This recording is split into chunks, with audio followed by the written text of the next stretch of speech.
Hello everyone and welcome back to my channel. आज की video के अंदर हम जो टॉपिक करने वाले हैं उसका नाम है चार्ज ऑफ जीएसटी। इस वीडियो के अंदर हम सिर्फ और सिर्फ क्वेश्चंस एंड आंसर्स को यहाँ पर देखेंगे। हर क्वेश्चन को आपको मैं डिटेल में एनालिसिस करके दूंगा। हर एक पॉइंट को आपको नोटिस कराऊंगा कि भाई किन किन चीज़ों को आपको आंसर करते समय मिस नहीं करना है, कौन कौन से कीवर्ड्स हैं जो एक एग्जामिनर देख रहा होता है जिसकी बेसिस पे आपको मार्क्स मिलते हैं, ताकि एग्जाम में जब आप उन क्वेश्चंस को सॉल्व करो तो आप इन चीज़ों को एटलीस्ट मिस ना करो। आपके पास अगर टाइम नहीं भी है, आप जल्दी जल्दी में भी लिख रहे हो, तो उस पॉइंट पे भी आप एटलीस्ट अगर वो कीवर्ड लिख दोगे तो ज़्यादा से ज़्यादा मार्क्स स्कोर करने की आपके चांसेस यहाँ पर हो जाते हैं। तो भाई सबसे पहले इसको स्टार्ट करते हैं। हम स्टडी मटेरियल के सारे क्वेश्चंस को एनालाइज कर रहे हैं और इन्हीं में आप एटलीस्ट एक आइडिया लेके निकलोगे कि भाई हाँ, आगे मुझे जितने भी क्वेश्चंस की प्रैक्टिस करनी है, कुछ भी करना है, तो what I have to look for, कि आपको क्वेश्चन के अंदर क्या क्या ढूंढना है जिसकी वजह से आप एक बेटर, एक एक्यूरेट आंसर वहाँ पर एक कंक्लूड कर सको। और आंसर लिखते समय आपको किस तरीके से पूरा का पूरा पैटर्न बनाना है कि भाई एग्जामिनर को प्रॉब्लम भी ना हो और वो कोई चीज़ मिस भी ना कर पाए, कि आपने जो लिखा है वो हाईलाइट होना चाहिए। जो आपके कीवर्ड्स हैं, जो आपकी चीज़ें हैं, वो अलग से पता होनी चाहिए कि ठीक है भाई, ये चीज़ बंदे को पता है और ये इस चीज़ को बता के चल रहा है यहाँ पर। ठीक है, तो स्टार्ट करते हैं हम पहले क्वेश्चन से। सबसे पहला क्वेश्चन है रिवर्स चार्ज मैकेनिज्म का। तो देखो, सबसे पहले आपको ओवरव्यू दे दूं कि भाई हमारा जो ये जो चार्ज ऑफ जीएसटी का जो चैप्टर है, ये डिवाइडेड है आपका आरसीएम के अंदर, ओके, और आपका एक कॉम्पोजिशन स्कीम के अंदर। तो यहाँ पर आपको आधे क्वेश्चन मिलेंगे आरसीएम पे और आधे मिलेंगे कॉम्पोजिशन स्कीम पे। दोनों को हम यहाँ पर डिस्कस करके चलेंगे। दोनों की अगर आपको रिवीजन करनी है, आपको दोबारा से एक बार पढ़ना है, रिकॉल करना है, तो उसके लिए मैंने ऊपर लिंक में एक वीडियो ऐड कर दी है जो कि आपको पूरा के पूरे कॉन्सेप्चुअल अंडरस्टैंडिंग इस चीज़ की दे देगी। अगर आपका कॉन्सेप्ट थोड़ा सा वीक है या फिर आपको रिवाइज करना है, तो आप पहले उस वीडियो को रेफर करें एंड उसके बाद क्वेश्चन एंड आंसर्स के एनालिसिस के ऊपर वापस आएँ। ठीक है, तो हम स्टार्ट करते हैं। सबसे पहले हमारा पहला क्वेश्चन है, state the person liable to GST in the following independent cases. तो भाई ये क्या कह रहा है कि भाई आरसीएम लगेगा कि फॉरवर्ड चार्ज लगेगा, ये पूछा जा रहा है सबसे पहली बात। तो भाई services provided by an arbitral tribunal, ठीक है, टू एनी बिजनेस एंटिटी। तो देखो, आरसीएम की लिस्ट के अंदर स्पेसिफिकली ये चीज़ दी हुई है कि आर्बिट्रल ट्रिब्यूनल अगर किसी को सर्विसेज प्रोवाइड करा रहा है तो उस केस के अंदर आरसीएम लगेगा। तो यहाँ पर आपका क्लियरली ये चीज़ बनती है कि भाई बिजनेस एंटिटी के ऊपर आरसीएम के प्रोविजंस लग जाएंगे और उसको यहाँ पर जीएसटी की रिस्पॉन्सिबिलिटी पूरी करके चलनी पड़ेगी। ठीक है, अगला पॉइंट आता है हमारा, sponsorship services provided by a company to an individual. अब देखो, अगर आप इसका कॉन्सेप्ट रिकॉल करें तो भाई स्पॉन्सरशिप सर्विसेज के अंदर क्या होता था कि भाई कोई भी पर्सन अगर स्पॉन्सरशिप सर्विसेज दे रहा है, any person to a body corporate, तो दैट विल बी योर, अपना जो बॉडी कॉर्पोरेट होगा that will be liable for GST under RCM. तो यहां पर देखो, एक कंपनी है जो कि इंडिविजुअल को दे रही है स्पॉन्सरशिप की सर्विसेज, तो बेसिकली यहाँ पर उल्टा हो रहा है। तो यहाँ पर फॉरवर्ड चार्ज नहीं लगेगा, यहाँ पर आपका रिवर्स चार्ज नहीं लगेगा, आपका यहाँ पर फॉरवर्ड चार्ज ही लगेगा। यहाँ पर अगर उल्टा होता कि भाई कोई इंडिविजुअल स्पॉन्सरशिप सर्विसेज देता कंपनी को, ठीक है, तो उस केस के अंदर आरसीएम लगता, company will be liable. But यहाँ पर कंपनी है जो एक इंडिविजुअल को स्पॉन्सरशिप सर्विसेज दे रही है, तो यहाँ पर फॉरवर्ड चार्ज ही लगेगा, आरसीएम नहीं लगेगा। ठीक है, आगे पॉइंट आता है, renting of immovable property services provided by the central government to a registered business entity. अब इस आंसर को हम डिटेल में देखेंगे कि आपको इस तरीके से कैसे इसको ड्राफ्ट करना है। तो भाई यहाँ पर हमारे पास 3 पॉइंट हो गए। 2 तो देखो हमने प्राइमा फेसी देखते ही आंसर कर दिए, तीसरे का आंसर लंबा है जिसको हम ड्राफ्ट करेंगे। तो अगर मैं आंसर्स के अंदर इसमें देखूँ तो भाई सबसे पहली बात तो, since GST on services provided or agreed to be provided by an arbitral tribunal to an business entity located in the taxable territory is payable under reverse charge। तो भाई GST बिजनेस एंटिटी लाइबल है। ठीक है, इस case के अंदर भी ये था जो हमने डिस्कस किया कि भाई sponsorship service provided by any person to any body corporate or partnership firm located in the taxable territory is payable under reverse charge। ठीक है, तो यहां पर क्या हो रहा है, ये कह रहे हैं कि भाई एनी पर्सन जो है किसी भी बॉडी कॉर्पोरेट को या फिर आपका पार्टनरशिप फर्म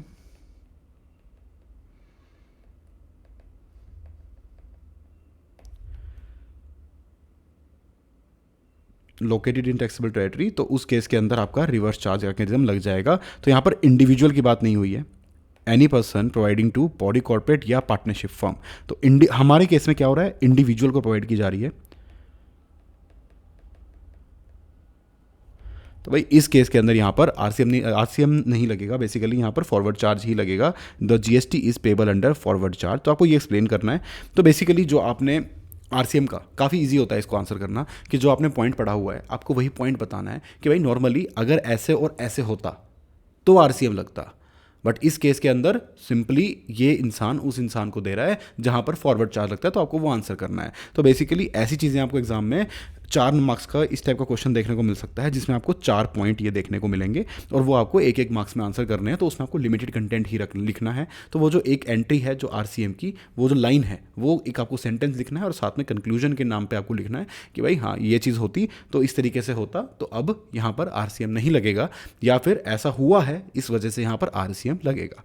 अब बात करते हैं हम गवर्नमेंट की। देखो गवर्नमेंट की ये कहते हैं GST on services supplied by central government excluding the ministry of railways.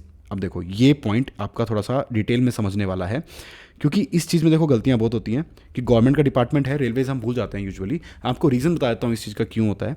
तो जो गवर्नमेंट रेलवेज को यहाँ पर अलग से क्यों रखा है, देखो रेलवे अपने आप में ना एक बिजनेस माना जाता है, ठीक है। इट्स नॉट अ गवर्नमेंट का कोई ऐसा नहीं है कि गवर्नमेंट नॉर्मल पब्लिक वेलफेयर के लिए कोई सर्विसेज कर रही है, पब्लिक वेलफेयर के लिए है, but it is strictly business, जिसके अंदर भाई अच्छी गाड़ियाँ अच्छी ट्रेन भी चलती हैं, अच्छा अमाउंट भी चार्ज होता है, रेलवे रेंट भी इकट्ठा करता है, ठीक है। तो हर तरीके से एक बिजनेस एंटिटी की तरह रेलवे जो है वो पैसा कमाता है।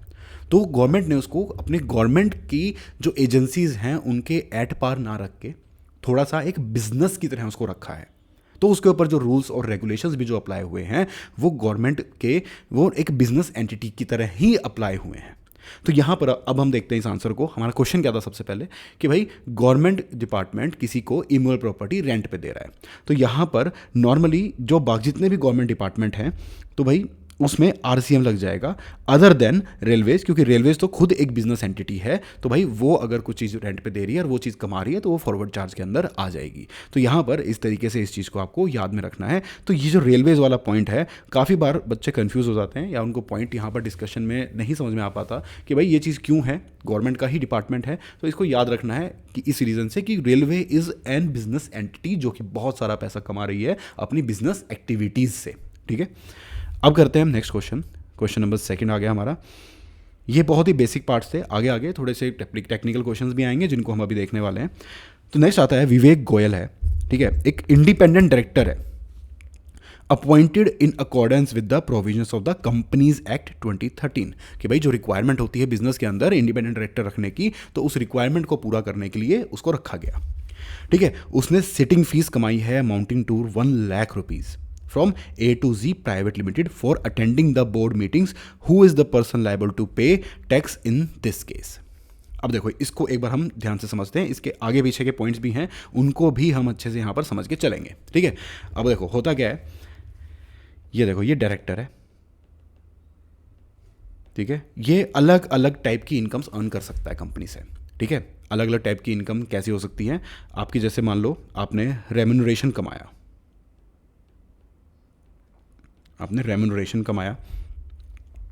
आपने सिटिंग फीस कमाई, ठीक है। अब आपको पता होगा सप्लाई का जो फर्स्ट चैप्टर में हमने डिस्कस किया था, जो रेम्यूनरेशन होता है, जो सैलरी होती है, basically salary is out of GST, तो उस पर जीएसटी नहीं लगेगा, ठीक है। सिटिंग फीस जो कि होगा ये एक प्रोफेशनल नेचर की चीज़ है जो एक director apart from his normal job यहाँ पर प्रोवाइड कर रहा है, ठीक है।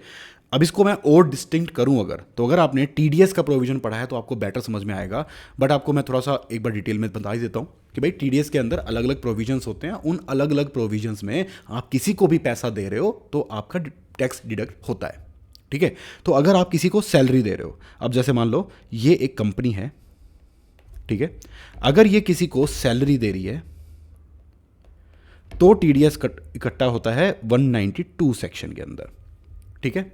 और अगर वो किसी को प्रोफेशनल सर्विसेज के लिए पैसा दे रही है, प्रोफेशनल सर्विसेज के लिए, तो उसका टीडीएस डिडक्ट होता है 194 जे के अंदर, ठीक है। अब आप पूछोगे कि सर इसमें डिफरेंस क्या है और ये चीज़ हमें क्यों समझाई जा रही है। तो देखो मेजर डिस्टिंक्शन यहाँ पर यह आता है कि जो कंपनी है वो अगर किसी को जो पैसा दे रही है वो उसमें 192 में टीडीएस काट के दे रही है।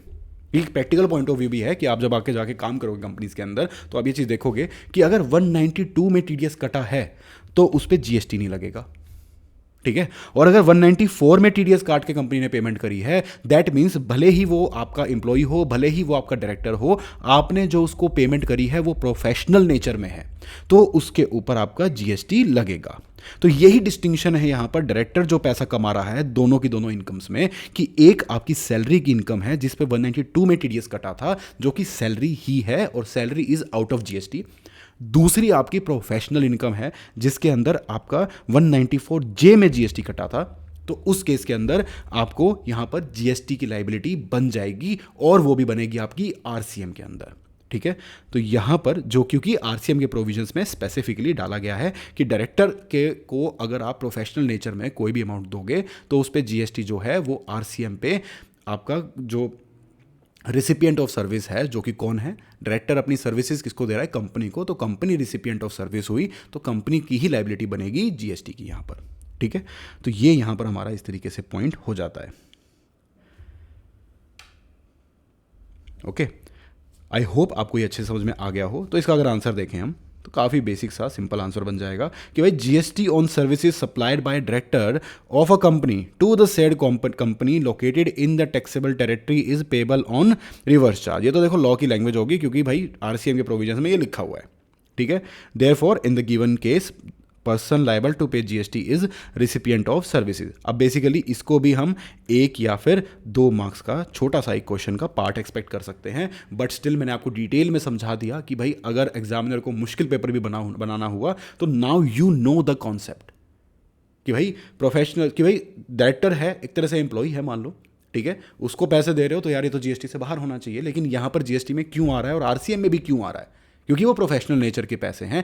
आपको यहाँ पर डायरेक्टर का नाम आता है, आपको फोकस करना है कि डायरेक्टर को रेम्यूनरेशन दिया जा रहा है या सिटिंग फीस के पैसे दिए जा रहे हैं। Sitting fees will be professional, remuneration will be as a salary जिसके ऊपर आपको जीएसटी लगेगा ही नहीं, और सिटिंग फीस पे जीएसटी आरसीएम में लगेगा। तो ये बात आपको यहाँ पर ध्यान रखनी है, ठीक है। यहाँ पर हो गए हमारे 2 क्वेश्चंस कंप्लीट। बहुत ही बेसिक क्वेश्चंस थे but still as a whole सारे कॉन्सेप्ट्स को समझने के लिए इंपॉर्टेंट है ऐसे क्वेश्चंस को डिस्कस करना, क्योंकि आगे जाके जो भी चीज़ें होंगी वो इन्हीं को बेस बना के हम क्वेश्चंस को समझेंगे और इन्हीं को बेस बनाकर हम आंसर्स करेंगे, ठीक है। तो भाई नेक्स्ट क्वेश्चन आया आपका, Raghu Associates provided sponsorship services to We Win Cricket Academy LLP. ये हमने ऊपर डिस्कस कर लिया। ऊपर क्या था, any person to body corporate या फिर एलएलपी या पार्टनरशिप फर्म, तो भाई आरसीएम लगता है। यहां पर क्या हो रहा है, रघु एसोसिएट्स हम देखेंगे ही नहीं कौन है कौन नहीं है, एनी पर्सन है, कोई भी है, ठीक है। Provided sponsorship services to We Win Cricket Academy LLP determine the, देखो वहां पर क्या लिखा हुआ था, company and partnership firm. LLP को भी लिमिटेड लाइबिलिटी, क्या है ये, लिमिटेड लाइबिलिटी पार्टनरशिप है, तो इसको पार्टनरशिप की तरह ही इसको कंसिडर किया जाएगा और उस डेफिनेशन में फॉल करेगी, तो the person liable to pay GST is LLP, ठीक है। नेक्स्ट पॉइंट आता है आपका, legal fee is received by Sushrut an advocate from MS Tattva trading company engaged in business of taxable supplies and located in Maharashtra having turnover of 50 lakh रुपए। क्या ये registered person है? Yes. In the preceding financial year, क्योंकि 40 लाख से exceed हो चुकी है, नहीं भी है तो भी भाई रजिस्ट्रेशन लेना पड़ेगा इसको, ठीक है।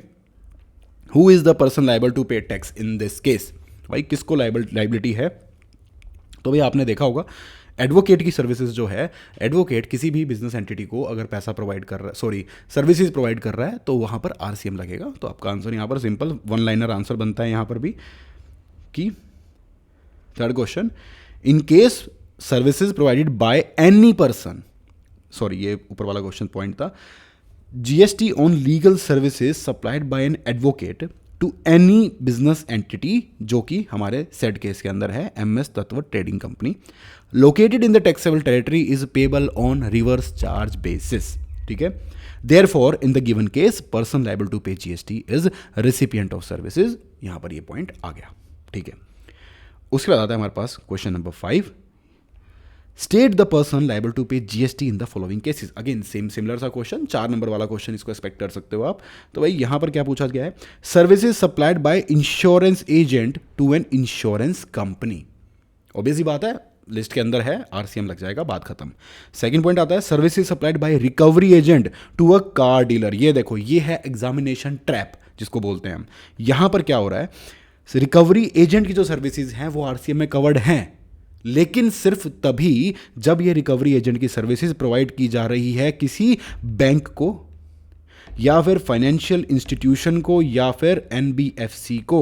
इसके अलावा जो रिकवरी एजेंट सर्विसेज किसी को भी दी जाएंगी वो आरसीएम में कवर्ड नहीं है, उन पे फॉरवर्ड चार्ज लगेगा। तो इसके अंदर भी आपका आंसर यही बनेगा कि फॉरवर्ड चार्ज लगेगा। अब एग्जाम में गलती ये होती है कि हमने आरसीएम पढ़ा था भाई, ठीक है, हमने आरसीएम में देखा था कि रिकवरी एजेंट की सर्विसेज अगर प्रोवाइड की जाती हैं तो वो आरसीएम में आती हैं, which is partially true, but साथ की कोरस्पॉन्डिंग चीज अगर आपको याद नहीं रही तो आप आंसर गलत कर दोगे।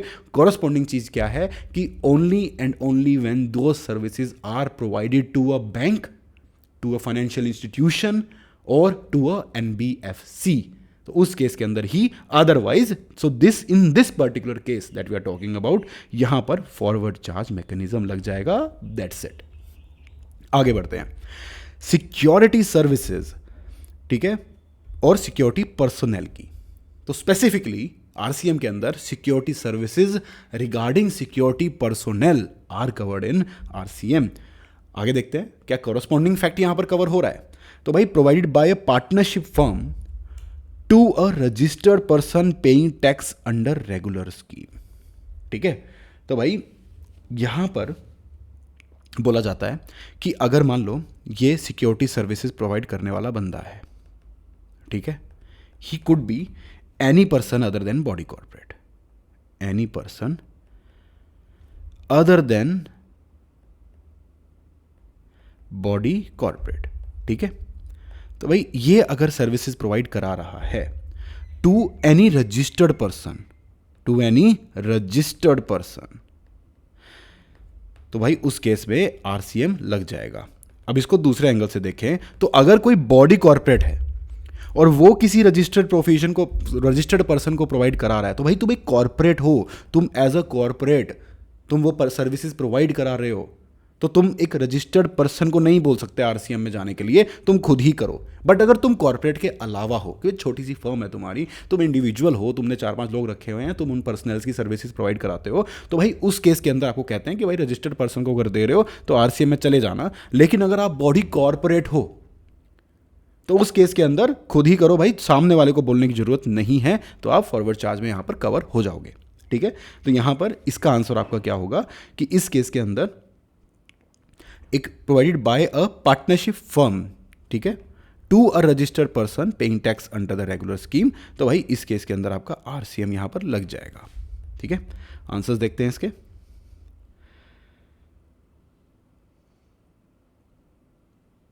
तो यहां पर देखो, यही सेम वन लाइनर्स आपको आंसर करने हैं कि GST on services by insurance agent to insurance business वाली जो कंपनी है, तो उस केस के अंदर आरसीएम आपका लग जाएगा। सेकंड केस के अंदर देखो, यही देखना है कि GST on services by recovery agent to a banking company, financial institutions और NBFC located in the taxable territory payable under reverse charge. However, यहां देखो इस तरीके से आपको आंसर करना है कि देखो पहले तो आपको जो सही प्रोविजन है, जो होना चाहिए था, वो बताना है, फिर आपको बताना है कि हाउएवर सिंस इस क्वेश्चन के अंदर जो सर्विसेज प्रोवाइड की जा रही है वो आपका जो है वो ना तो बैंक है, ना एनबीएफसी है, ना वो फाइनेंशियल इंस्टीट्यूशंस है, तो इस केस के अंदर ये इसके अंदर कवर नहीं होगा और यहां पर आपका फॉरवर्ड चार्ज ही लग जाएगा। दैट्स इट, ठीक है। और लास्ट पॉइंट आपका हमारा क्या था कि भाई हमने देखा था स्पॉन्सरशिप सिक्योरिटी सर्विसेज वाला पॉइंट, जिसके अंदर services provided by way of supply of security personnel provided by any person other than body corporate to a registered person located in the taxable territory is payable under reverse charge, ठीक है। तो ये यहाँ पर हमारा point खत्म हो गया। Therefore in the given case RCM applicable है। आई होप यहाँ तक आपको अच्छे से समझ में आ गया होगा, ठीक है। तो यहाँ पर होते हैं आरसीएम के क्वेश्चन खत्म। तो भाई देखो आपको समझ में आ गया। अगर मैं इन अ नटशेल बताऊं कि हमने अभी तक क्या सीखा आरसीएम के पॉइंट ऑफ व्यू से, देखो, जब भी आपके सामने आरसीएम का क्वेश्चन नज़र आए, ठीक है, आपको दो चीज़ें देखनी है। एक तो सप्लायर कौन है और दूसरा आपको देखना है फिर रिसिपिएंट कौन है, और नेचर ऑफ जो आपकी सर्विस है वो क्या है, सर्विस या गुड्स कौन से हैं। ठीक है, तो दोनों चीज़ों को आपको फिल्टर आउट करना है। आप जल्दबाजी में रिप्लाई नहीं करोगे, जल्दबाजी में आंसर नहीं करोगे कि भाई सप्लायर तो ये था लेकिन इस सामने वाला नहीं देखा आपने, बस सप्लायर देखा, आपने वैसे ही याद कर रखा तो आपने चुपचाप आंसर कर दिया। आपको ये फिल्टर लगाने हैं। पहला स्टेप क्वेश्चन में आपको सबसे पहले नज़र मारनी है, सप्लायर ढूंढो उसके अंदर। अच्छा ये है सप्लायर, ठीक है।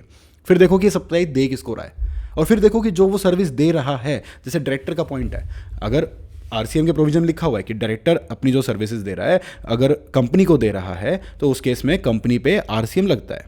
लेकिन अगर डायरेक्टर को सैलरी दी जा रही है, उसके डायरेक्टर वहां पर जॉब भी कर रहा है, उसका कोई रोल है कंपनी में, जिस रोल के लिए उसको सैलरी दी जा रही है, तो भाई टेक्निकली क्या वो डायरेक्टर है? हाँ।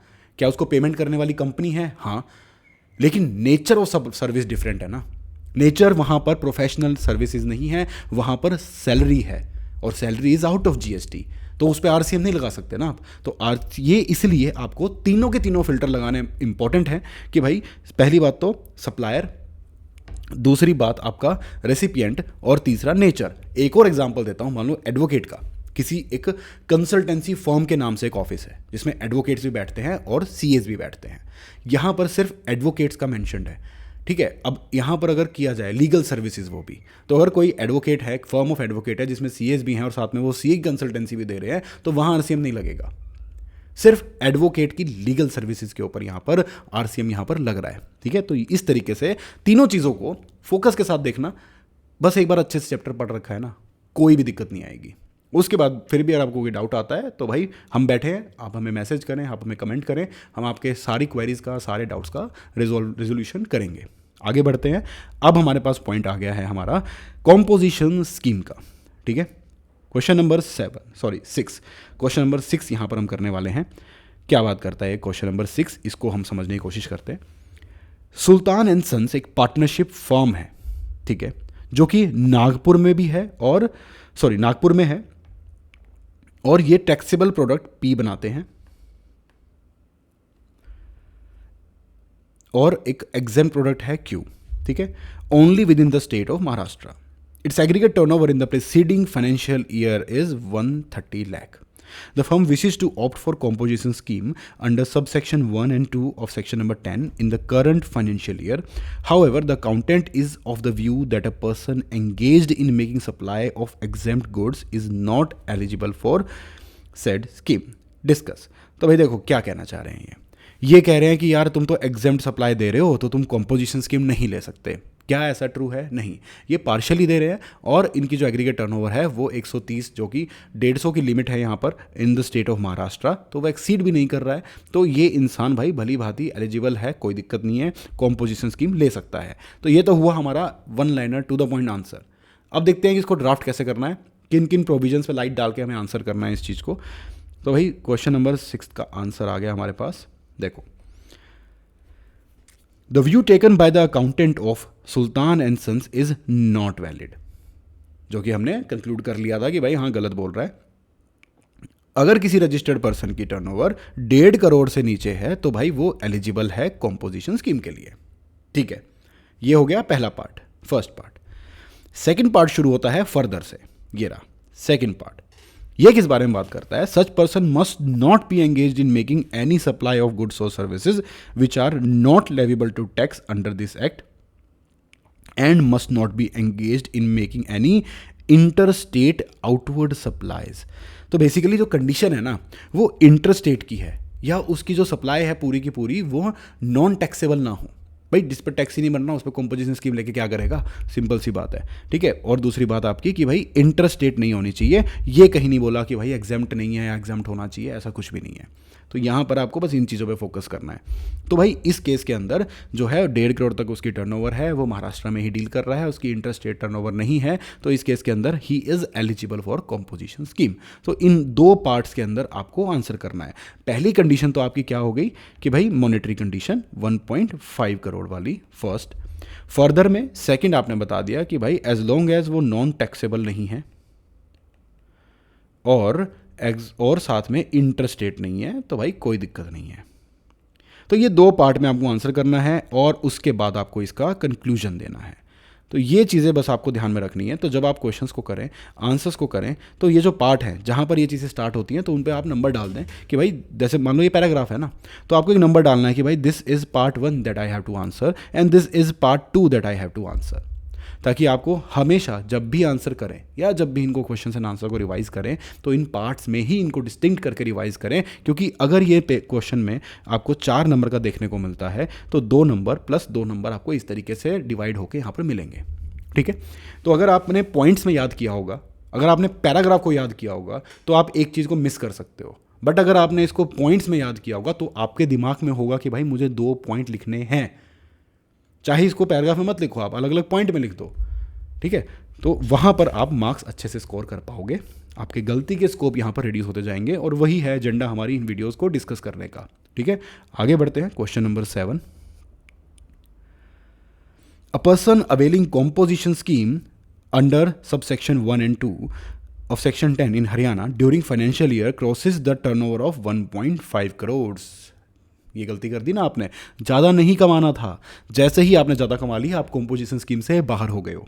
ठीक है, in the month of December will he be allowed to pay tax under composition scheme for the reminder of the year till 31 March, please advise. Obvious answer है कि नहीं।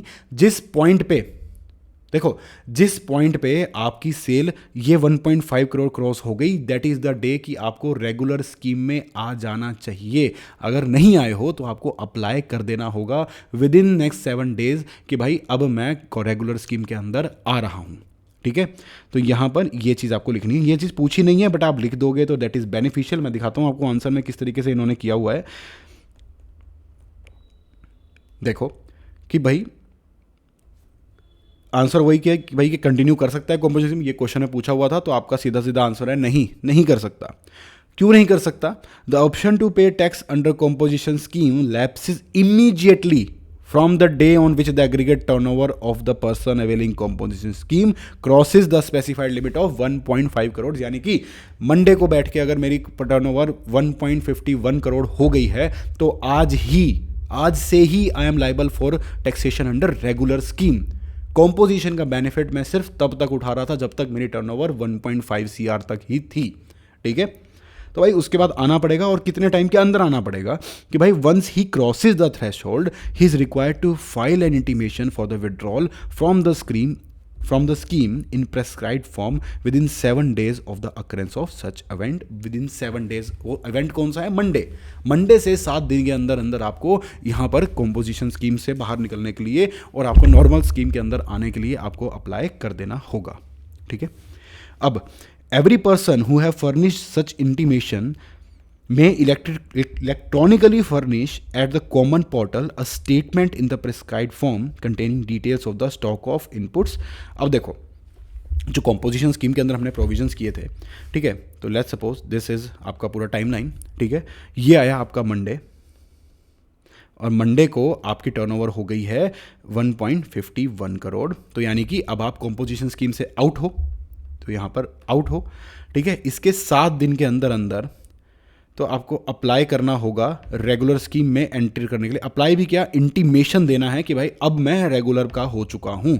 तो ये एक बेसिकली इंटीमेशन है, तो ये ध्यान रखना है। और साथ ही साथ इसके 30 दिन के अंदर अंदर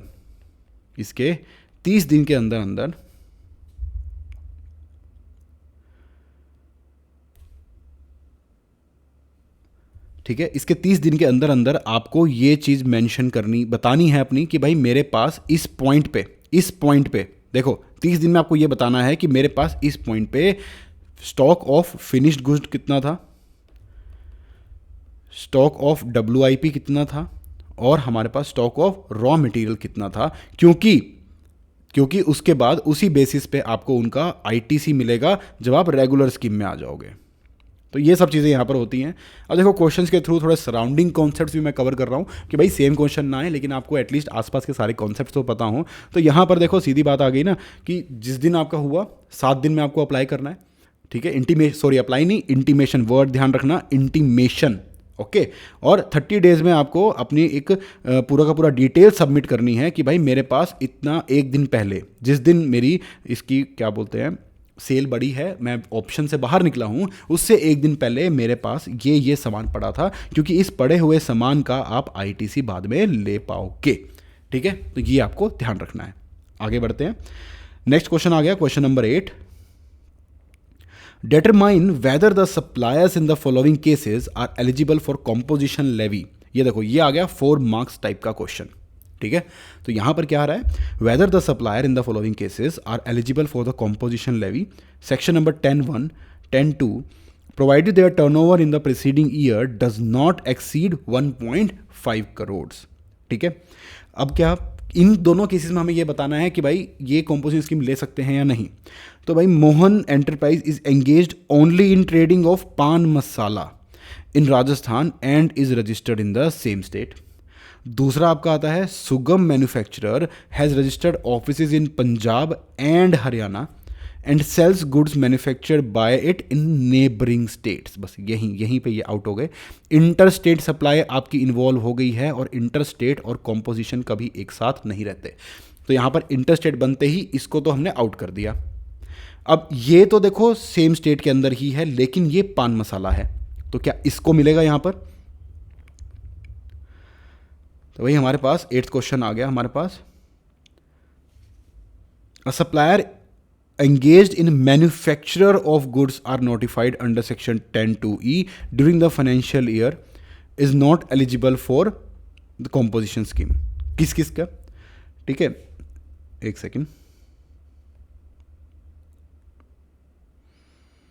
देखो यहां पर आपके पास कॉम्पोजिशन स्कीम के अंदर आपने देखा होगा कि जो मैन्युफैक्चरर्स ऑफ पान मसाला हैं, आइसक्रीम है, एरेटेड वाटर्स है, इन सब ऐसी कुछ फ्लाई ऐश ब्रिक्स हैं, इन सब चीज़ों के केसेस में आपको मना किया गया है कि आप कॉम्पोजिशन स्कीम नहीं ले सकते हो। लेकिन वहाँ पर ध्यान रखना है आपको, देखो ये एक ट्रिक क्वेश्चन है, ये आपको अच्छे से याद रखना है कि यहाँ पर आपको ये चीज़ कही जाती है कि ट्रेडर है, यहाँ पर मैन्युफैक्चरर नहीं है, ये देखो ट्रेडर। तो भाई ट्रेडर के केस के अंदर वो कॉम्पोजिशन स्कीम ले सकता है, मैन्युफैक्चरर को यहाँ पर सिर्फ मना किया गया है कि अगर आप इन चीज़ों के मैन्युफैक्चरर हो तो आप कॉम्पोजिशन स्कीम में नहीं आ सकते। कौन कौन लोग हैं वो? तो देखो अब आप ट्रैप समझ रहे हो, किन किन चीज़ों पे, इन छोटे छोटे वर्ड्स पे फोकस करना है आपको। वहाँ मैन्युफैक्चरर था, आप गलती एग्जाम में क्या होती है कि हमने वो लिस्ट याद कर रखी होती है, वो पान मसाला और अपना जो फ्लाई ऐश ब्रिक्स होते हैं और आइसक्रीम होता है, एरेटेड वाटर्स होता है, इन सब की लिस्ट हमने याद कर रखी हो, हम उसको देखते हैं और देखते ही साथ हमारा माइंड वहाँ पे क्लिक करता है और हम वो आंसर करके आ जाते हैं। लेकिन हम साथ में हमें ये चीज़ें भी, उसकी कॉरस्पॉन्डिंग चीज़ें भी हमें देखनी होती है कि जैसे इस केस के अंदर हमें ये देखना ज़रूरी था कि वो सामने वाला ट्रेडर है या मैन्युफैक्चरर है। ठीक है, तो ट्रेडर, सिंस कि वो सामने वाला ट्रेडर है तो इस केस के अंदर उसको अलाउड है। तो ये लिस्ट देखो कौन कौन सी थी, एडिबल आइस, आइसक्रीम, पान मसाला, tobacco, aerated waters, fly ash bricks, fly ash aggregate, fly ash blocks, bricks of fossil meals or similar siliceous earths, building bricks, earthen or roofing tiles are notified under this category। कौन? Manufacturer are notified। This is what you have to focus on. और हमारे question में हमें पूछा गया है कि trader और जिसकी टर्नओवर 1.5 CR से नीचे है और जो इंटरस्टेट नहीं प्रोवाइड कर रहा तो वो कॉम्पोजिशन स्कीम के अंदर आ सकता है, कोई दिक्कत नहीं है। ठीक है, आगे बढ़ते हैं, क्वेश्चन नंबर 9 देखते हैं अब हम। Subramaniam enterprise has 2 registered places of business in Delhi. Its aggregate turnover in the preceding financial year for both the places of businesses is 120 lakh. It wishes to pay tax under composition levy under this section for one of the places of business for current financial year while continuing the normal scheme। अब देखो ये क्या कह रहा है कि भाई मेरा जो काम है ना, वो ये बंदा बोल रहा है कि मेरा जो काम है वो एक तो दिल्ली में है और एक और स्टेट इन्होंने बताया था, सॉरी सेम स्टेट के अंदर इनके 2 रजिस्टर्ड बिजनेसेस थे। ठीक है, ये है आपका दिल्ली, और दिल्ली में आपके 2 बिजनेसेस हैं, एक प्लेस ए मान लो, एक बी मान लो। अब ये बंदा पूछ क्या रहा है, ठीक है, ये पूछ रहा है कि भाई मैं सोच रहा हूं कि ए को तो कंपोजिशन स्कीम में रखूं और बी को मैं अपना नॉर्मल स्कीम में रखूं।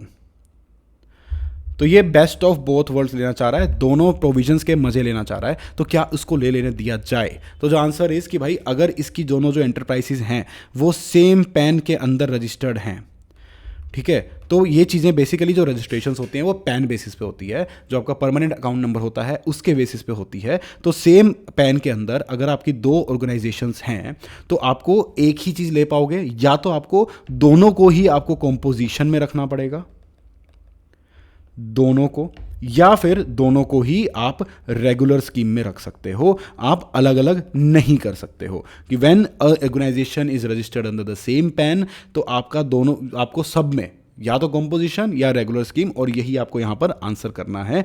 तो भाई इसका आंसर हम चेक करते हैं कैसे ड्राफ्ट किया है इन्होंने। A registered person with an aggregate turnover in a preceding financial year up to 1.5 crore is eligible for composition scheme। पहली बात तो ये हमने ये बता दिया, ये क्या हुआ आपका फर्स्ट पार्ट, ठीक है, ये तो हुआ आपका फर्स्ट पार्ट कि भाई हाँ 1.5 करोड़ तक की अगर टर्नओवर है तो आप एलिजिबल तो हो, ठीक है। लेकिन सेकंड पार्ट हमारा शुरू होता है ये रहा हाउएवर से। ये जो वर्ड्स होते हैं ना आपका हाउएवर, फर्दर, ये सब चीज़ें, यहाँ सर जहाँ पर आपको जब भी आंसर के अंदर ये वर्ड नजर आए तो समझ लेना कि भाई आपका सेकंड पार्ट यहाँ पर शुरू हो रहा है। तो इन्हीं पार्ट्स में आपको आंसर करना है। तो इसके दो पार्ट हो गए, पहला पार्ट हमारा वही मॉनेटरी वाला और दूसरा पार्ट आपका अदर रेलिवेंट फैक्टर वाला, जो कि हमने ऊपर वाले क्वेश्चन के अंदर भी देखा था। तो सबसे पहले आपको ने ये मेंशन कर दिया कि भाई हाँ 1.5 करोड़ तक की तुम्हारी टर्नओवर है तो आप कंपोजिशन स्कीम में आ सकते हो।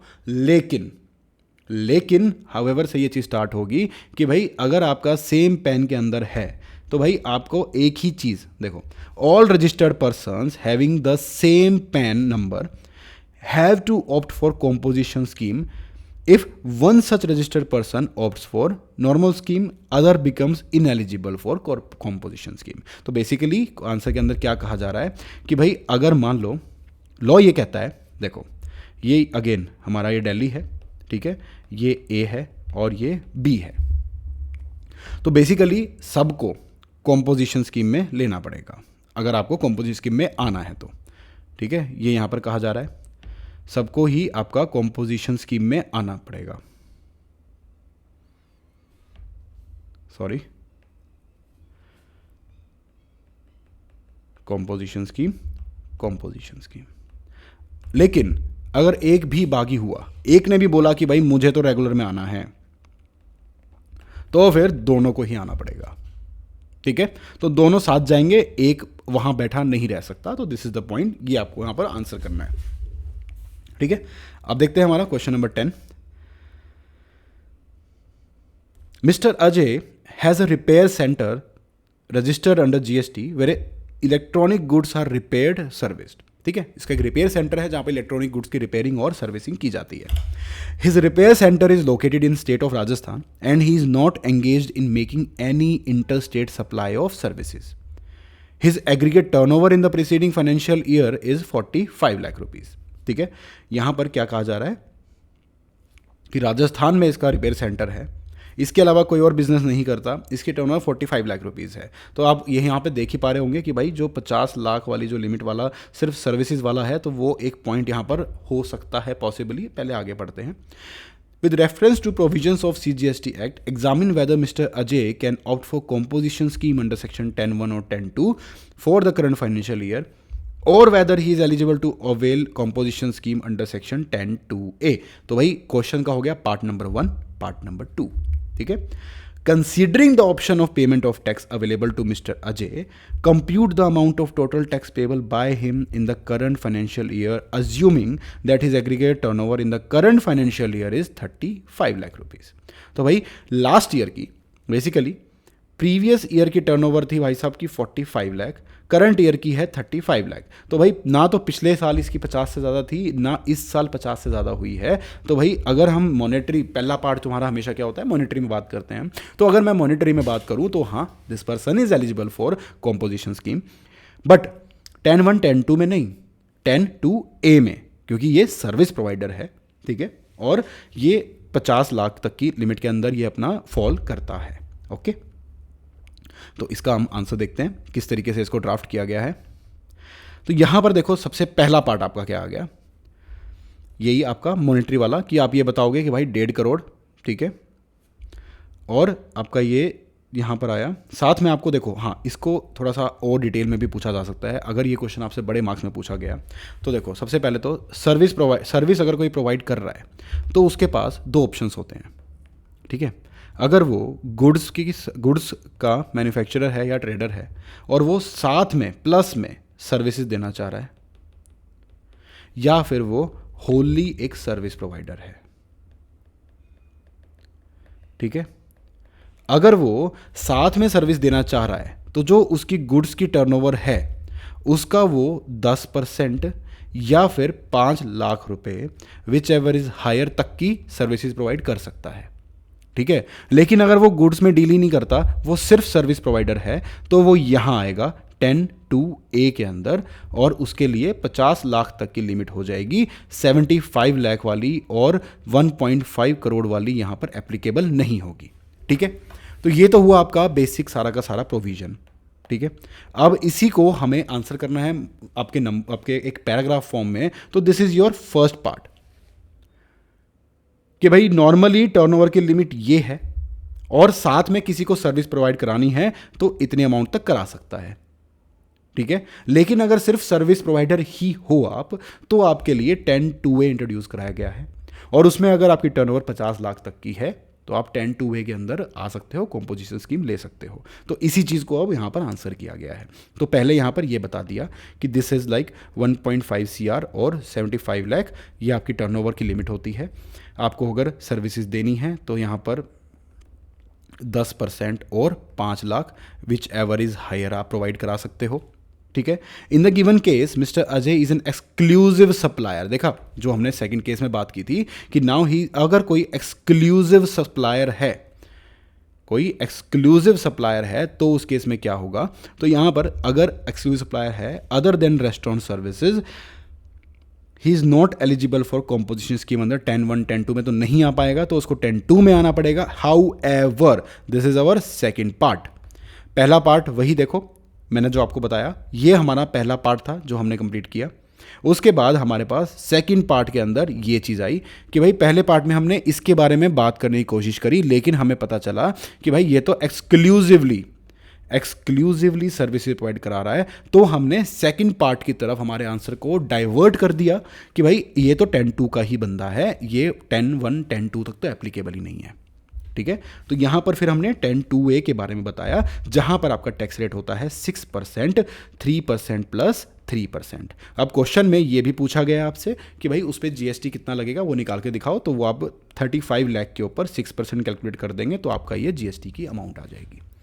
आई होप आप इससे आपके जो कॉन्सेप्ट है वो भी रिवाइज हो गए होंगे, और आपको ये क्वेश्चन किस तरीके से हैंडल करना है वो भी आपको समझ में आ गया होगा। तो आपसे अब चीज़ें मिस आउट नहीं होगी, आप एक एक चीज़ यहाँ पर एक्यूरेसी के साथ एग्जाम में लिख के आ सकते हो, ठीक है। उसके बाद हमारे पास आता है नेक्स्ट पॉइंट, लास्ट क्वेश्चन हमारा है question number 11। MS United Electronics, a registered dealer, is supplying all types of electronics, ठीक है, appliances in the state of Karnataka. Its aggregate turnover in the preceding financial year by way of supply of appliances is 120 lakh rupees. ठीक है, तो सबसे पहली बात तो देखो, एक रजिस्टर्ड डीलर है, supplying all types of electronic appliances, यानी गुड्स पर सप्लाई कर रहा है ये, और कहाँ पर, कर्नाटका में। इसकी टर्नओवर जो है वो 120 लाख रुपए है। अब फर्म क्या कह रही है कि भाई साथ में रिपेयर्स एंड मेंटेनेंस की सर्विसेज देना चाहती है। तो यहाँ पर क्या हो रहा है, क्या एक्सक्लूसिवली सर्विसेज है? नहीं, गुड्स के साथ सर्विसेज देना चाहती हैं। तो क्या 10(1) 10(2) के अंदर आ सकता है? हाँ, देयर इज अ पॉसिबिलिटी, आगे हम चेक करेंगे। अब इन प्रोविजंस के हिसाब से हमें आंसर करना है। हाँ देखो, 120 लाख की टर्नओवर है तो भाई हाँ आ सकता है, ठीक है। Whether the firm can opt for composition scheme under 10(1) 10(2) for the current financial year as a turnover may include supply of both goods and services. तो इसमें आप क्या आंसर करोगे? एग्जैक्टली जो पिछले क्वेश्चन में पार्ट 1 हमने आंसर किया था कि भाई 1.5 करोड़ या 75 लाख रुपए तक की आपकी टर्नओवर है और आपको साथ में सर्विसेज प्रोवाइड करानी है, तो 10% या 5 lakh whichever is higher आप प्रोवाइड करा सकते हो एंड स्टिल कॉम्पोजिशन स्कीम में रह सकते हो। ये आपका आंसर था। ठीक है। और इन्होंने पूछा है कि अप टू व्हाट अमाउंट, तो भाई वो अमाउंट कैलकुलेट करके दिखा देंगे। 1,20,000 का 10% निकाल लेंगे तो आपके पास 12 लाख रुपए आ जाएगा, और 5 lakh whichever is higher क्या है, 12 लाख रुपए। तो ये आपका यहाँ पर आंसर निकल के आ जाएगा। बहुत ईजी है, देखो क्वेश्चन के अंदर ही हमने सब कुछ आंसर कर दिया। ये देखो इन्होंने 2 पार्ट डिवाइड कर रखे हैं। अभी तक हम पैराग्राफ्स में देखते आ रहे थे, लास्ट क्वेश्चन में इन्होंने फाइनली डिवाइड कर दिया है। तो भाई ये देखो पहला पार्ट आपका था, ये आपको टर्नओवर एक्सप्लेन कर दी, साथ में बता दिया कि भाई आप इतना यहाँ पर सर्विसेज सप्लाई कर सकते हो। सर्विसेज की अमाउंट 120 लाख थी और उसका 10% 12 लाख निकाल के उन्होंने बता दिया कि अगर आपको गुड्स के साथ साथ रिपेयर की सर्विसेज प्रोवाइड करनी है तो 12 लाख तक की आप कर सकते हो। आपको कंपोजिशन स्कीम से धक्का मार के बाहर नहीं निकाला जाएगा, आप कंपोजिशन स्कीम अवेल करते हुए ये चीज़ कर सकते हो। तो भाई यहाँ पर ये जो है क्वेश्चंस कंक्लूड होते हैं। ठीक है, हमने 11 क्वेश्चन यहाँ पर देख लिए। मेरा इन वीडियोस का पर्पज़ यही है कि भाई मैं आपको एक क्वेश्चंस एंड आंसर्स का एनालिसिस दूं कि भाई कहाँ कहाँ पर आप गलती कर सकते हो, क्या क्या चीज़ें आप मिस कर सकते हो, ताकि एग्ज़ाम के अंदर जब आप अपना क्वेश्चन ड्राफ्ट कर रहे हो, क्योंकि लिखने के देखो रिटन प्रैक्टिस अब आपकी खुद की है, आपको बार बार इनको प्रैक्टिस करना है, वो आपकी खुद की प्रैक्टिस है। मैंने आपको एक ओवरव्यू दे दिया कि आपको क्या मिस नहीं करना और किस तरीके से आपको आंसर ड्राफ्ट करना है और किन किन चीज़ों पे फोकस करना है। Now rest is up to your revision. I hope guys ये वीडियो आपके लिए बहुत ही फ्रूटफुल रही हो।